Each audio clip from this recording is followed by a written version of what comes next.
สบายดีมื้อนี้สิมาเล่าประสบการณ์แก้ปัญหาตาบเกี่ยวโทร ID ตอนเฮ็ดแทนก็ลืมถ่ายไว้แต่ก็สิมาเล่าคืนน็อตที่เฮาใส่ตาบนี่มันน็อตเบอร์10 11เขาเจ้าเอิ้นกันอยู่ซอกซื้อตามร้านขายอะไรทั่วไปมีแล้วก็อุปกรณ์ที่เฮาใช้เฮ็ดก็มีมือ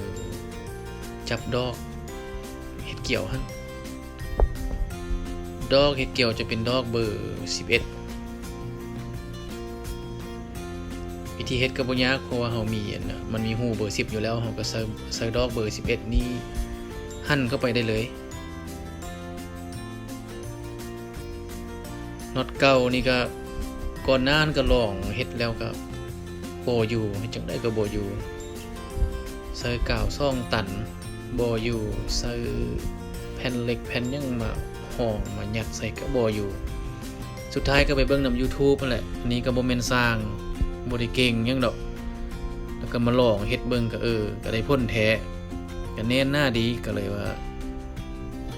ยังมาแบ่งปันให้หมู่เพื่อนได้สมนำกันได้แปลงได้เฮาก็แปลง